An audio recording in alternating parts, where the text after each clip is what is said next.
Good morning, good afternoon, and good evening to everyone. It's great to see that we're all around the globe right now. And welcome to today's webinar. This webinar is brought to you by the Global Health Network, the AI for Global Health Hub, and the Instituto Tecnológico de Monterrey in Mexico.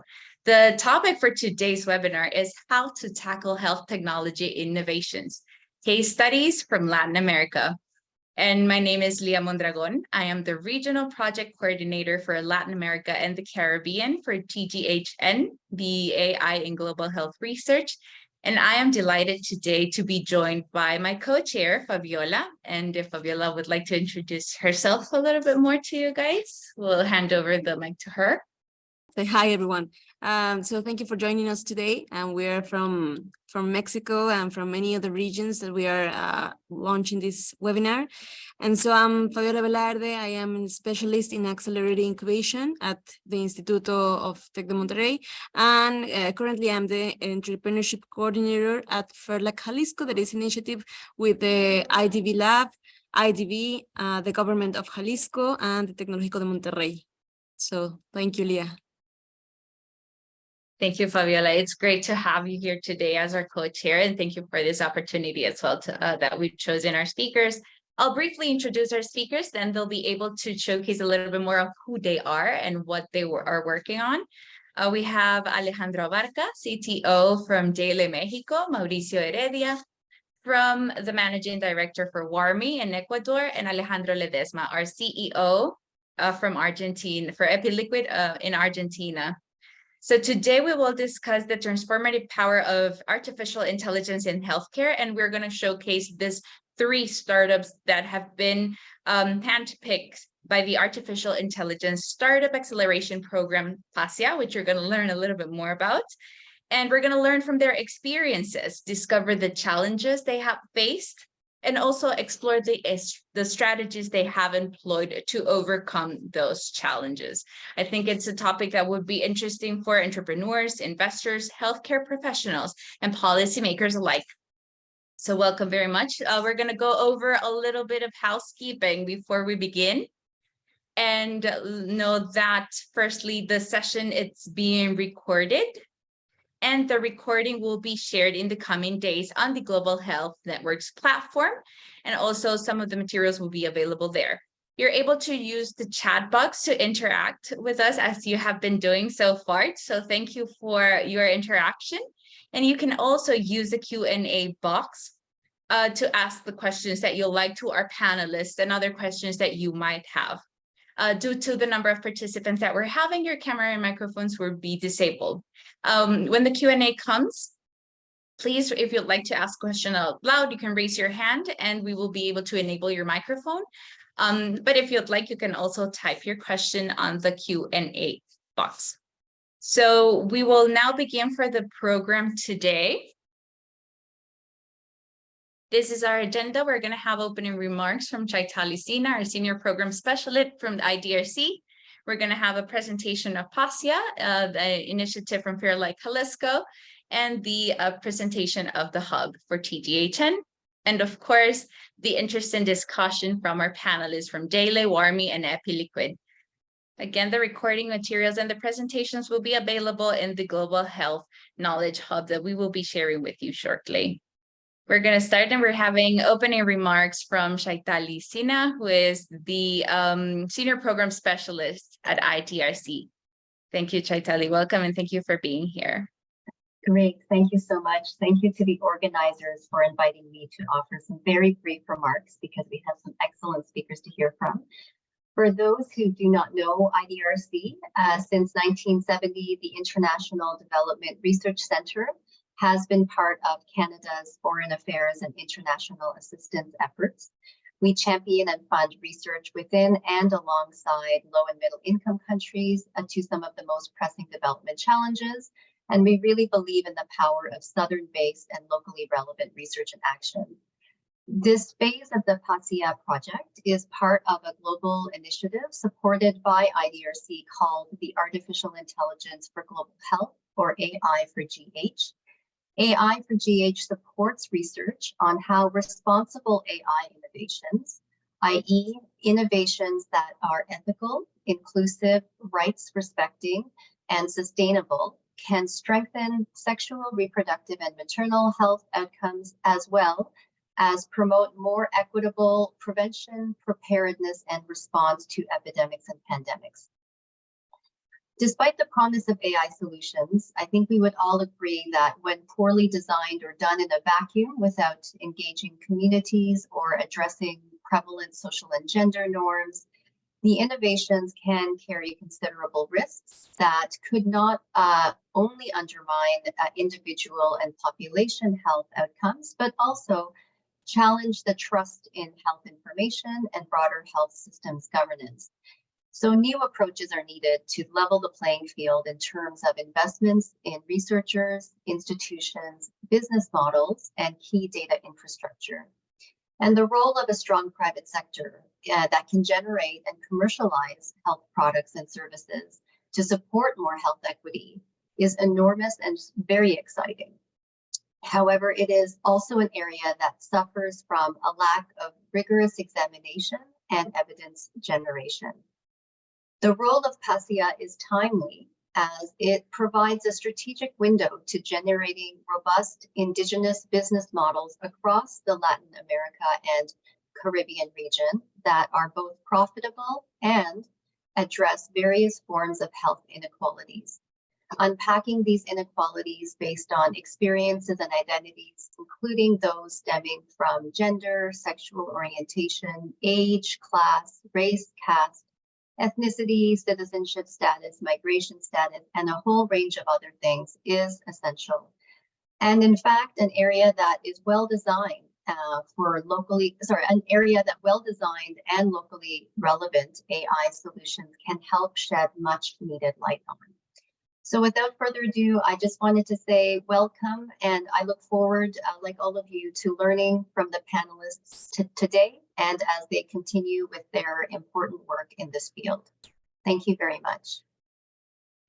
Thank you, Chaitali. It's great to have you here, and thank you for those opening remarks. Moving on, we're going to have a small presentation about learning a little bit more what PASIA is. So Fabiola, if you could tell us a little bit more about this initiative. Yeah, great. Thank you, Leah, and thank you, Chaitali, for your words. I'm sorry if you hear some music. I'm currently at a place in the university that is very musical and very creative. So sorry if you hear a small kind of music on the back. But well, talking about PASIA, PASIA is this initiative that was born from LAC Jalisco. That its main goal is to maximize the social benefit of a great entrepreneurial idea. And in this last cohort, we have 3 cohorts, but in this third one, we have the company and all the knowledge and well, all the help of IDRC.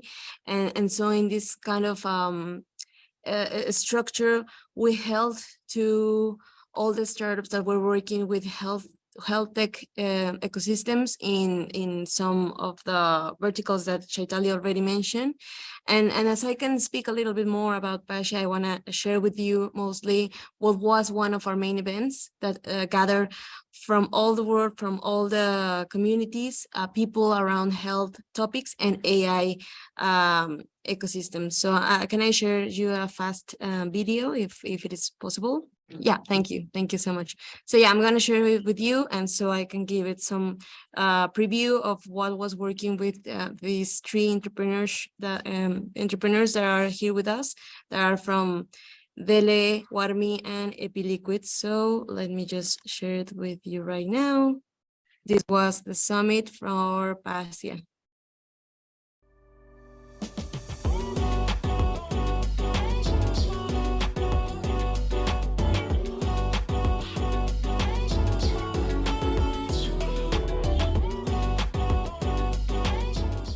PASIA is a program for IA that we have started with the Monterrey. We have 3 editions in which of PASIA were more than 21 startups. In the 3rd edition, we have the IDRC that allows us to focus on health and artificial intelligence for startups in Latin America, and in all the acceleration programs, IDRC is important to help us. We have the different components of the business and ethical and responsible use of data of an international level. The role of the mentors is to help the startups to develop certain capacities in terms of product, market development, and the technology development.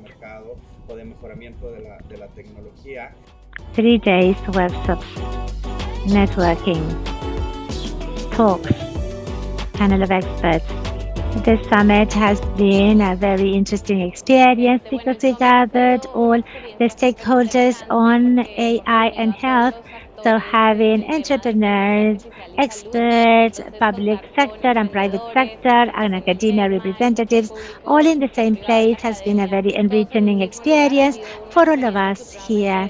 PASIA was a very different accelerator, very different from those that exist and any other networking experiences for entrepreneurs because it was more personal between funders, government representatives and institutions that raise capital, venture capital, actors. So it is important to meet personally, and that was very enriching for me. In this event, I was able to see the potential of innovation of Jalisco, so I'm very grateful and surprised really because it is great to see how this innovation and technology work is done in Mexico, and this was unknown to me, and that was a great lesson for me. And also I'm taking the contact with me, the networking was great, I met many people, and we will continue working in the future with them for sure. Professionals from all over the world.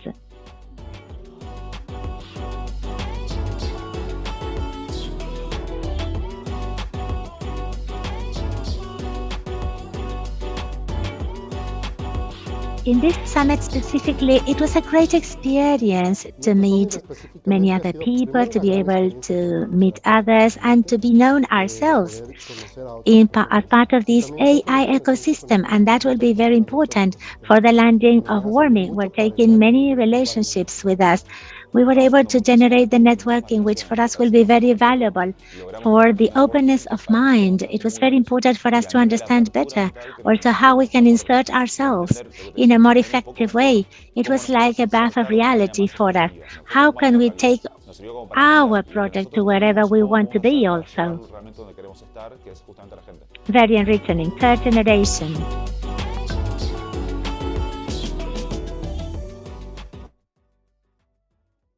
So, well, that was our program PASIA, the closure of all this initiative that will last for 4 to 5 months of work with mentorship, with some content, and with obviously the companion of the Global Health Network and IDRC as our partner. So this was a small show of what was this huge event. And if you are interested in participating in the next generations or be part of our mentorship programs or be part of the mentors that we are always looking for, feel free to reach out to all of us, and I will leave my email right here. So thank you, Leah. Thank you, Fabiola. It's great. And it's great to see some of our panelists that were showcased in the video as well, and some of our colleagues from the Global Health Network. Thank you to IDRC for funding and participating in this wonderful project. Now, a little bit more of what AI for Global Health Research Hub is. We're actually a knowledge hub that functions as a central repository for information on artificial intelligence and global health research. We try to foster a community of practice by promoting collaboration and knowledge exchange across Asia, Africa, and Latin America. So this is one of the projects that we're working on, and it's great to see that we're having a participation from across the 3 regions. So thank you for being here and fostering this community of practice for us as well. So as we move forward, we'd like our panelists to introduce themselves and their startup. So we're going to start with Alejandro Abarca. If you could introduce yourself, tell us a little bit about you and your startup, please. Yeah, sure. Thank you very much. Hello, I'm Alejandro Abarca. I'm CTO of Delee. Delee basically is a medical devices company that is developing cancer diagnosis through the isolation of circulating tumor cells. And this helps physicians to early detect and monitor cancer treatments. And we are also working with Futuris. This is a project that we are developing with the local government that uses AI for paperwork automation in the healthcare environment. So thank you very much and hello to everyone. Thank you, Alejandro, and welcome. Next, we're having Mauricio Heredia from Warmi. Hello, everyone. Nice to be here. My name is Mauricio Heredia. I'm the strategy advisor of Warmi Femtech.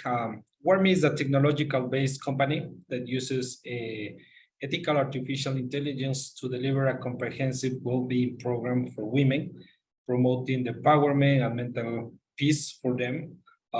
We accompany this program with products and services to achieve this purpose and thereby reduce the gender gap and the gender-based violence. Nice to be here. Thank you very much.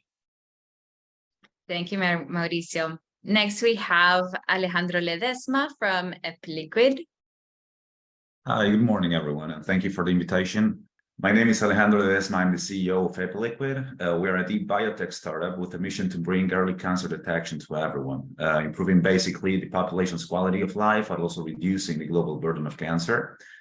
In order to do so, we have developed an artificial intelligence and big data-based and powered liquid biopsy platform that not only is highly effective, but also is cost-efficient and uses simple and worldwide adopted equipment, assets that we consider critical in order to massify our technology, especially in regions like ours, where economics and equipment availability are basically key factors. So it's great to be here, and I look forward to the discussion.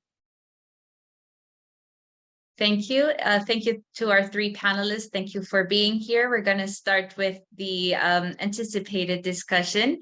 And like Alejandro Ledesma just mentioned, because our regions are very similar and we are usually faced with the same challenges, it will be very interesting to learn a little bit more of how to tackle them. So thank you for being here, and thank you in advance for all your insights. So to start us out with, Fabiola will start with our first question for you guys. So Fabiola, if you go ahead. Yeah, thank you. So, I mean, this one, I think it could be lead to any one of you, because we all in the startup world and in the entrepreneurship ecosystem, we have many challenges to face. But how did you get through them when conducting and these startups that are starting by research for your project? So, as I know that one of the three of you were like more focused on this research, I want to start this question with Alejandro. So Alejandro, can you give us some perspective? Which We have two Alejandros in the panel, so just in case. Oh, of course, sorry. I didn't notice that. Yeah, Alejandro Abarca, please, can we start with you? Yeah, sure. Thank you. Yeah, well, in our case, Delee was a company founded 5-6 years ago. I think that the main challenge that we faced when we were starting our company, in particular the research phase, were two. The first one was a regulatory aspect, I think, and the second one is the financial aspect. For the regulatory aspect, I think that in general, as any startup company eventually needs to go, in the healthcare space, needs to go through some kind of regulatory process. And I think that in general, good governments in general must invest in having really clear which are the, let's say, the rules of the game. So, for example, when you are developing a medical device, and you need to, in the case for the United States, you have very clear which is the role of the FDA and all the paperwork that is needed in order to prove that your device is working or your medical technology it's safe for the people. And I think that has given in the United States a big edge in how to bring innovation to the people, because I think that in our case in particular, we are from Mexico, and Latin America have a really good it's a land of opportunities, but I think that in general, the regulatory aspect, you have a lot of challenges there. It's not precisely clear how to bring everything in. For example, with the FDA, you have a lot of information online, you have a lot of books, you have a lot of expertise, and everything is quite accessible for everyone. I mean, anyone can start reading these papers, the documents, and have the opportunity to learn and approach even the FDA to talk with them, and that's great. In our case, when we were developing our technology in Mexico, it was quite challenging because with each new government, all the rules change and the people change, and that required from us to go to let's say special lawyers, I think consultants, that, hey, can you help me bring this new technology to the market? Yeah, sure, but it will be quite expensive, and it will take a lot of time, and you will need to make a lot of contacts, and that's a big that can stop innovation quite hard. And I think that having a clear framework, legal framework, really greatly help healthcare startups have a clear rule set, and that's awesome. So that's I think our biggest challenge, I think. Yeah, and just like for mention this, I mean, our three main panelists here are from Latin America, one from Mexico, one from Argentina, and one from Ecuador. This was totally like something that we can explore from many places of Latin America. And as I can see on the chat, we have from around the world. So I think it's very good to frame this into our main continent and how is it happening all around. And so Alejandro Ledesma, I saw that you opened your microphone, so I think you have a very good opinion about this question and all that Alejandro Barca could explain it to us. Sure, I totally agree and see myself in what Alejandro mentioned before. I think that we face pretty much the same challenges when it comes down to legislation and regulations. But at the same time, when you're talking about innovation and you're facing new challenges in new ways and with new technologies, also what you have sometimes. And it's even heavier when you start from science. Like in our case, we started from an investigation group here at university and one of the main research centers that we have in Argentina. When you come from an idea that is innovative, sometimes it's hard getting a compatible competition where you can actually reflect yourself to and understand if the idea that you have is not only good enough, but eventually can turn into a product. So, for example, when we started with our core technology, with the platform, we had to validate not only that it worked, but at the same time that eventually the thresholds or the limits on the specifications that we would have to reach were already established. For if not, it's hard to understand if what we have not only is viable, but also is commercial. So we started with one type of cancer. It was the first type of cancer that we were trying to validate. And we saw that there was basically no product in the market that we could compare ourselves to. So we had to switch and we have to face a second type of cancer. We went with colorectal cancer. For not only there was already a kind of compatible product in the market that we could actually compare ourselves to, but FDA also had established the thresholds for different parameters that we needed to comply with. So in that way, our proof of concept had a goal, had an objective, and made it much more efficient. At the same time, also another problem that we faced, we use basic public databases. We as a big data source, we use public databases, NIH, Illumina 450K, for example. And there are cases where the information that would be extremely useful for us is just not there. Maybe the technology is too new, or maybe the approach that we're having is kind of too innovative. So the information that we were requiring was just basically not there.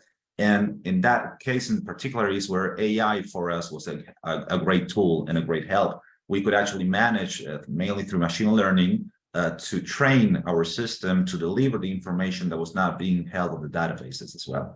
So when you're in the frontier of innovation, sometimes you have some problems that escape regulations, and they're mainly technical, or where you can aspire and validate your idea to. And the last one that I will mention is, and that is also, I think, really related to our region, is the public and private partnerships. Eventually, when you start once again from a school, when you start from a research center, understanding the best way or the best partnership possible with private sectors in regions like ours, where eventually it's not that developed when compared, for example, to the US and to Europe or to more mature markets, eventually understanding the best integration possible, how to secure funding, for example, the best way to articulate it all. Sometimes it's kind of challenging. It's in development, so you are always learning, so that's to say. But also, it can be kind of tricky initially to start with. Thank you, Alejandro. I think, I mean, both of you approached into something that was completely from other states, but very important, from other countries, but very important in all the ways, and that we are living here. And I think it might be an issue that we have globally, but it's important to mention that in Latin America, we have this technology in a very recently wave that it's creating new opportunities, but it's not like it's kind of there, but it's still developing. So yeah, Leah, if we want to pass to the next question, I think it would be great. So Mauricio, is there anything that you'd like to add? Just a little comment on this, or would we go ahead to our next question? I will change my name to my second name as well as Alejandro, so we can do the three Alejandros here. So I can change. No, well, the only thing that I want to add is everything that both Alejandro said is very common here in Latin America. But for us, probably the most challenging thing was the limited resources. You know, we have limited financial and human resources here, especially in Latin America, making this challenge more to conduct this extensive research more challenging for us. We have to prioritize our research objectives and focus on gathering the most relevant and critical information in order to build up our solution. And access to those data were not very easy, has been very challenging as well. So we have to establish a partnership with organizations, universities, or researchers, institutions in order to gather those information easily. We have to be part of Global Compact, for example, or UN Women in order to gather those informations. And I think that was the thing that for us was very challenging. Validating those data, ensuring the quality also is very crucial. But for us, the best advice that I can do is we decide to build out a prototype with all the information that we gather and attend it with a very large users research live and see if all this data that we gather and the idea that we have works. That probably is the most important thing in order to go forward and work with these limited resources. And that's it, that worked for us. Thank you very much. Excellent. So we know some of the challenges already faced in the beginning. Now, let's go to our next question. We talked a little bit more, you've discussed about the regulatory challenges that we've faced. So let's focus a little bit more on the ethical challenges. What were they? And how did you ensure the ethical use of AI in your solution? So if any of you would like to start, I will open the floor to any of you. I can go. Mauricio, go ahead. Well, basically for us, we have like 3 challenges we have to go forward. For sure is the privacy and the data protection. Here in Latin America, we are entering in this field. All the countries are developing laws against the privacy and data protection. So we have to jump in and trying to understand the compliance and the applicability of the data protection that we have for our app. And we have this compliance in each country that we want to operate. The other thing is the bias and the fairness, especially for our artificial intelligence algorithm. We want to be aware of all potential biases of data collection, training, and algorithm decision-making process. That is very important for us because conducting regular audits and applying all these data protections, especially for the government right now, will be very hard, because you know that all this artificial intelligence right now is there's a lot of misinformation, and you know that the governments thinks that with laws they can solve everything. So we have to be very careful with that. And the transparency, we aim to have more transparency in our AI system, developing a clear explanation of how it works and the factor of the influence of the decisions we make, ensure that our users and stakeholders have a good understanding of the system's capability, limitations, and potential that we have. That's why the first thing that we create in Warmi is basically the data analysis team and this framework, in order to start to develop everything from this framework, because we want to be more transparent with our users.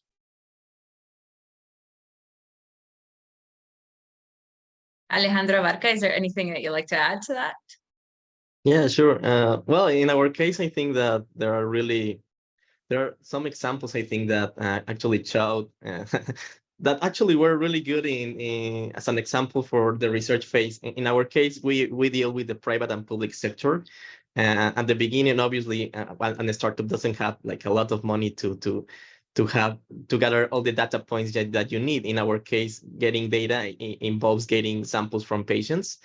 And, you know, and sometimes when we were dealing with the public healthcare systems, we're quite grateful actually with the public healthcare system, because as I mentioned, Latin America have a lot of advantages, and one of the advantages is that at least in the public healthcare system are quite open to provide these kind of samples. But at the same time, we were facing really interesting problems that when we were trying to develop this diagnostic test, we were collecting samples from very poor people that you know usually don't have enough money to move from one part of the country to another to get some kind of diagnosis, or they live day by day, and actually that had a lot of problems to us, because when we requested the samples, usually these people never attended to the physician. So you realize that a lot of the data points that you get from these kind of public healthcare environments lack a lot of quality, information quality. And in comparison, when we were working with a private entity, it was quite completely different. I mean, you could get any kind of information regarding the patients. I mean, the electronic health records with all the drugs that they were taking, the procedures that they were going through, and everything else. So when you are training an AI with this kind of information, obviously there will be some kind of bias in which the quality of information from the public healthcare will be quite affected. So in our case, I think that well, we're required to invest some money with these people, you know, pay the transport, pay some food, pay all the required stuff to actually gather the data. But I mean, it was an informal research at that moment. In the real life, actually, it's not allowed. So yeah, I mean, this obviously affects how you will train your AI and will affect your data. So very good. Yeah, very good point. Alejandro Ledesma, is there anything that you'd like to add to that? Yeah, in our case, we use artificial intelligence mainly as machine learning as a prediction tool. Like I said before, we use NIH public databases, cancer databases, for example, and there's some information that is missing there. So what we did basically is we designed a machine learning system that can predict the information that we don't see there, and that it can be extremely helpful in the identification and prioritization of the biomarkers that we use. Like I said before, we use artificial intelligence to identify the biomarkers that we will then be using to screen cancer for in blood samples, basically. So in our case, there was not much of an ethical, responsible use when it comes down to the artificial intelligence per se. But then eventually all the information that we gathered from machine learning, then we had to contrast it and validate it with different lab experiments. in which cases we do use patient samples. We had to do so just to validate and to be sure that what we're doing is basically correct.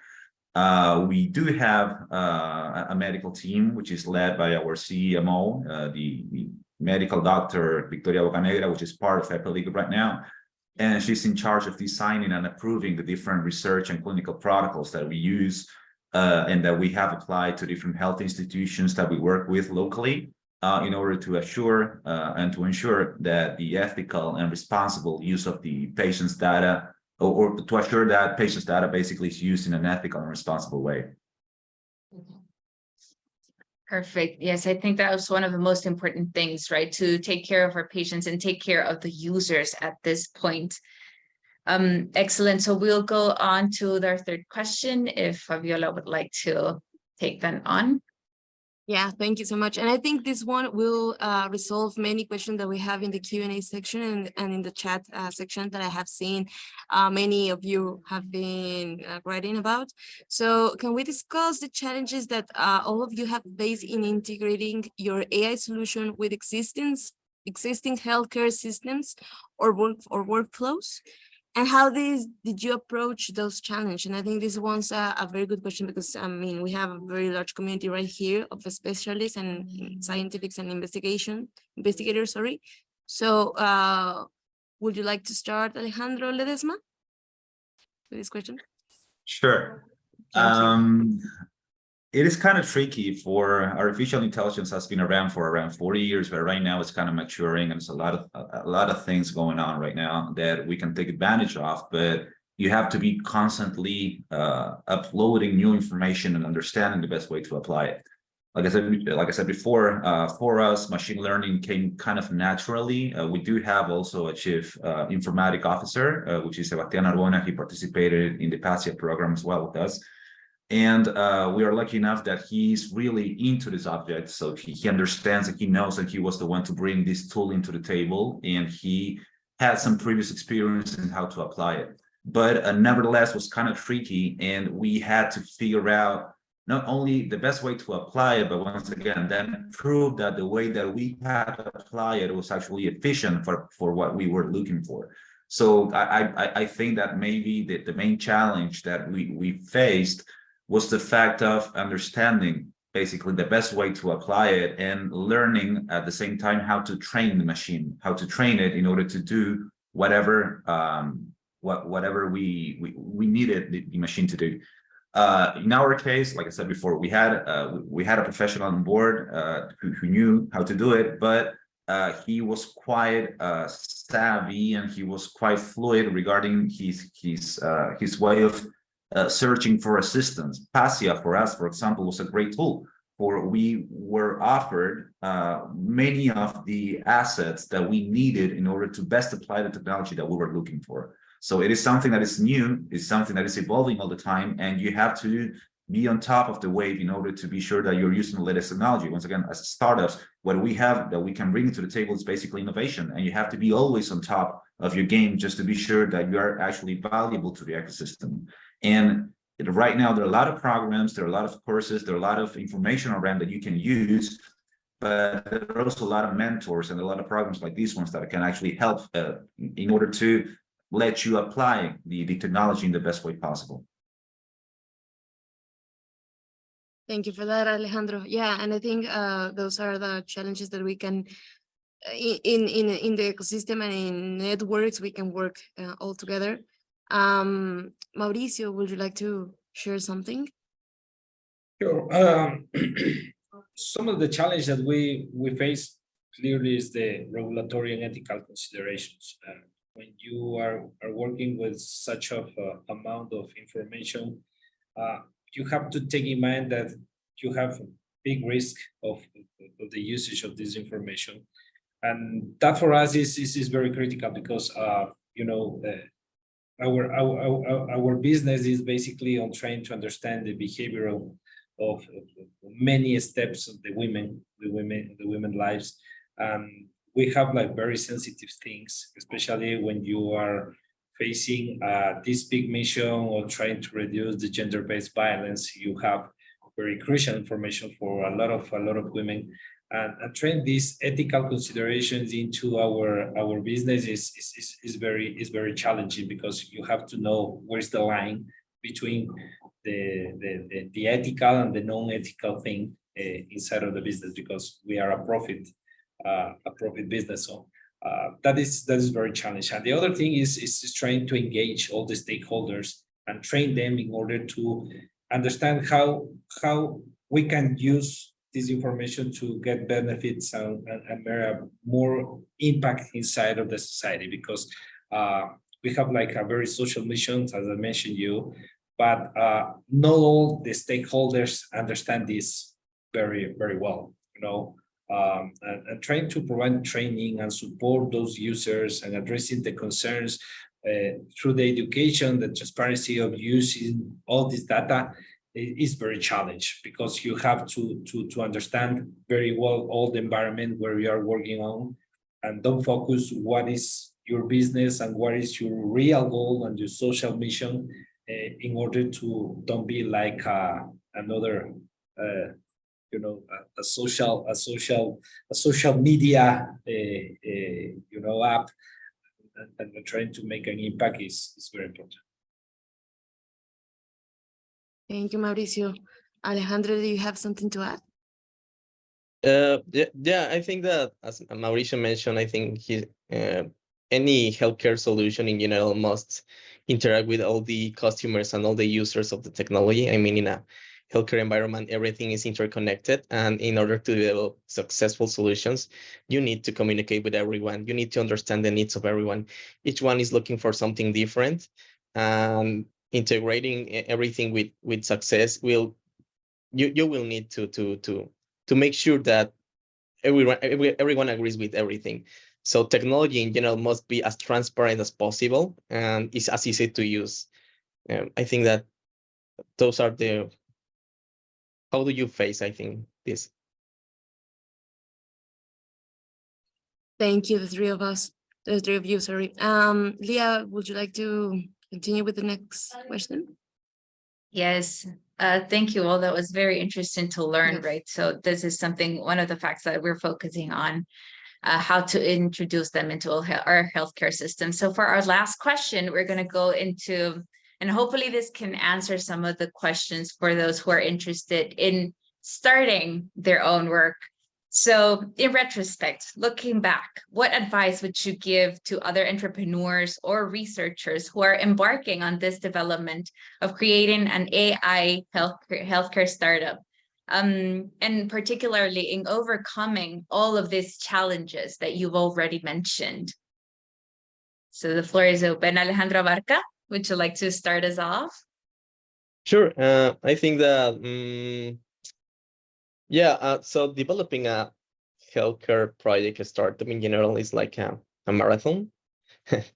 It's not a race. So I think that the faster you understand this, the better, because in our case in particular, you sometimes startups, software startups or service startups move at certain speed, and investors are like, hey, you should do something as fast as possible. But in healthcare, it's not like that.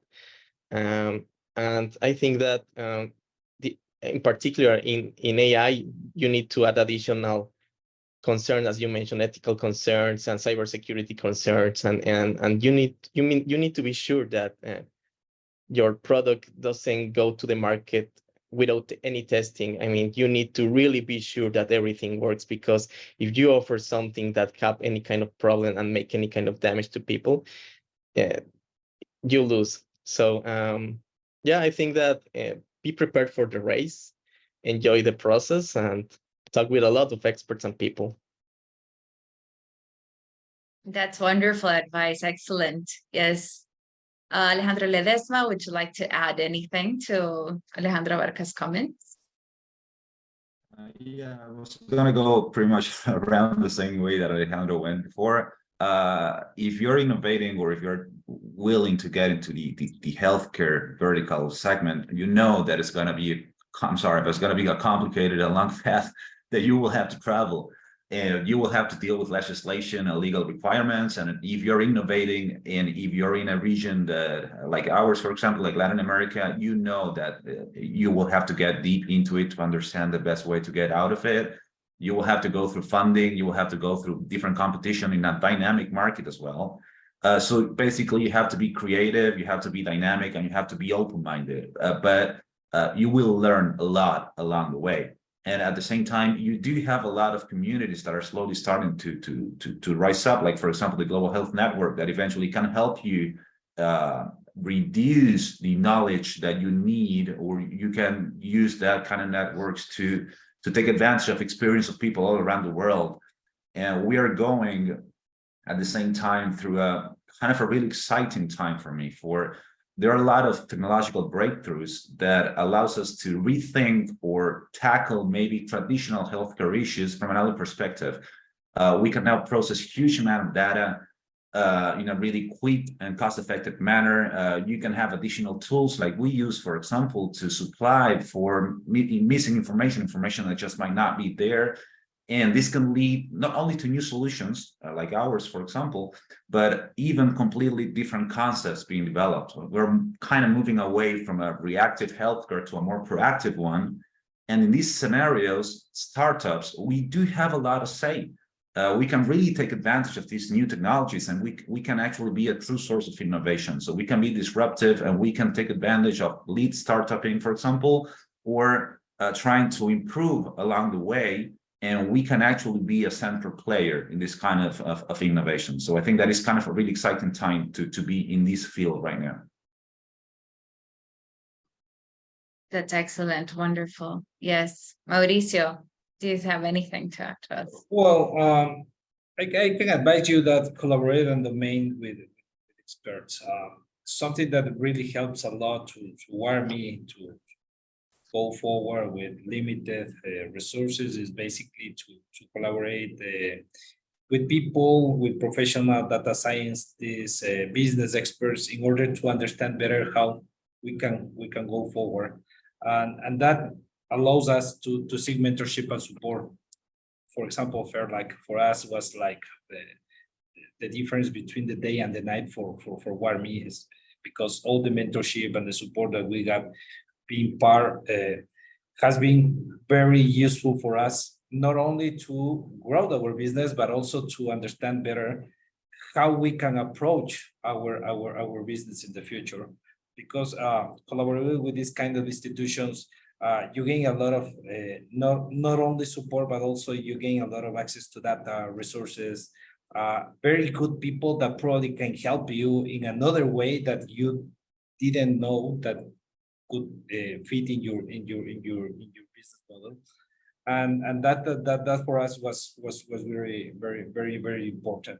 And the other thing, and I mentioned to all entrepreneurships, no matter what they're trying to entrepreneur, is prioritize the data privacy, security, and regulation. Because I saw many entrepreneurs that have very brilliant ideas, but they don't seek all these things, the regulatory, the data, the privacy, the security, and everything goes in just seconds, because all the laws, especially in countries as Latin America, are changing with each government. So you have to be aware that doesn't affect you, and you have to be very power in that side, because that probably is the key of this kind of business, when you work with a lot of data and very sensitive data of users.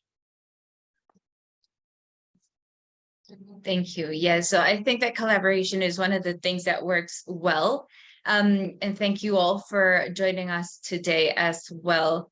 I think it was very insightful to learn from your experiences and your challenges and how you've addressed them. So thank you all for this. We're going to address some of our questions from the audience now. We have very insightful questions today. And we're going to go over to the first question that we have on our question box.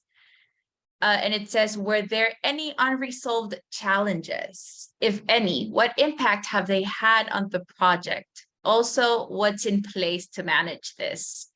So the floor is open to any of you. If you still have unresolved challenges, what are they and how are you dealing with them? Yes. Funding.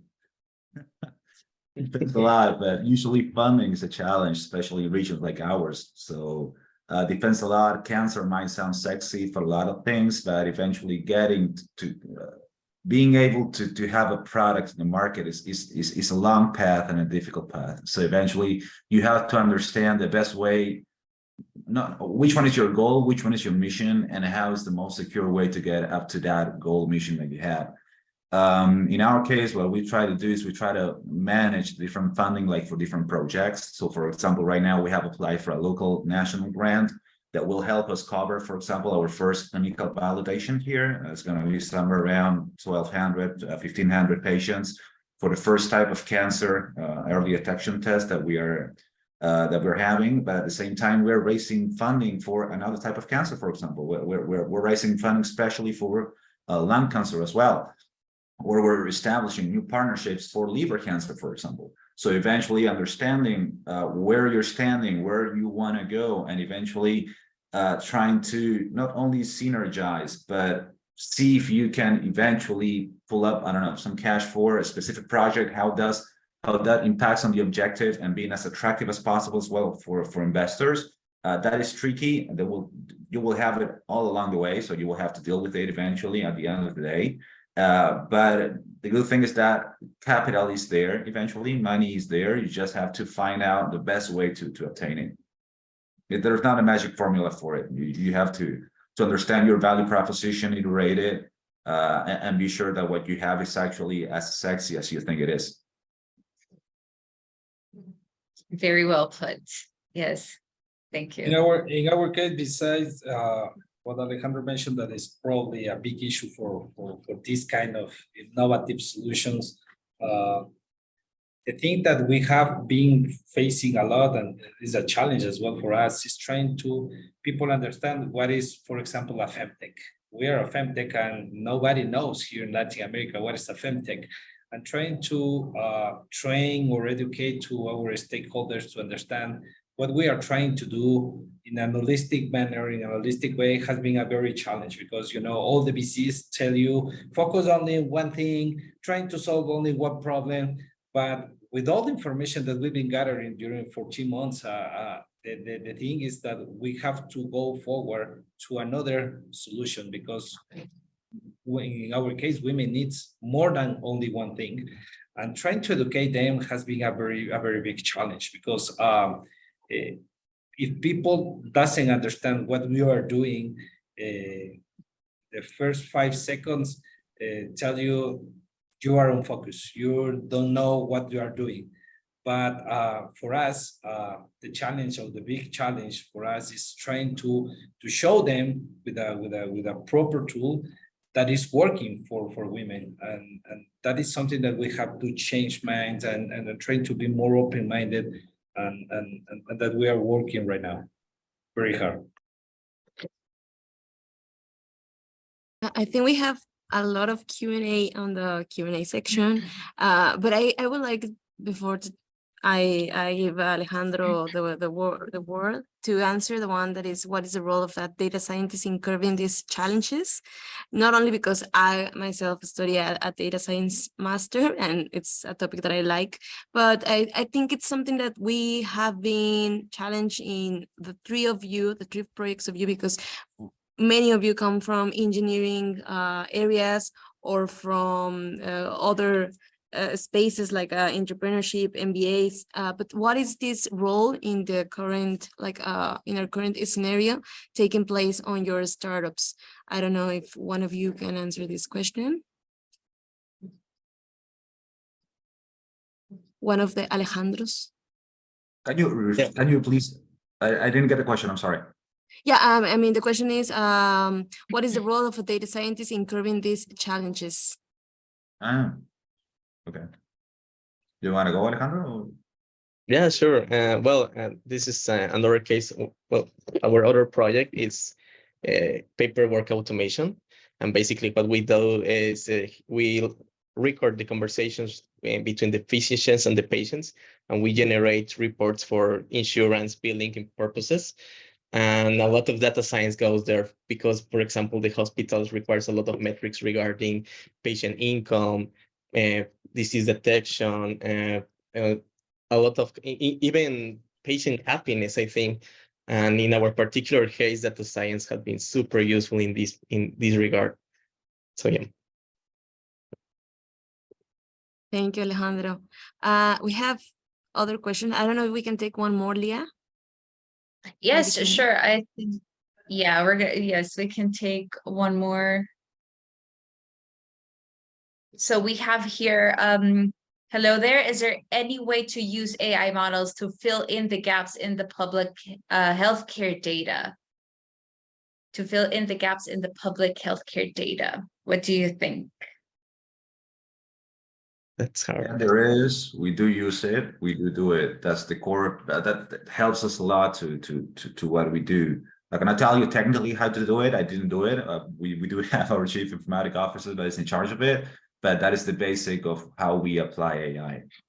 We were trying basically to fill in the gaps for certain information that we require. We work with I don't know how to say it in English. In Spanish is metilación aberrante, aberrative methylation. I don't know how to say it, but that is pretty much the data that we use.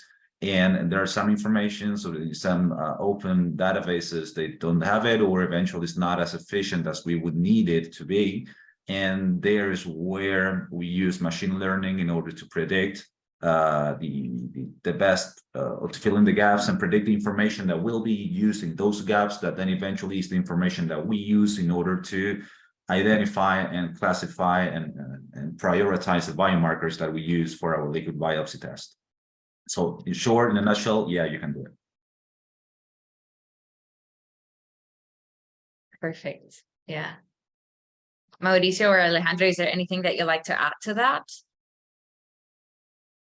Oh, I think that in general it's okay. I mean, you can make good educated guesses. I mean, you must be careful with with predictions in general, but I think that good models in general very good trained models can fill certain gaps.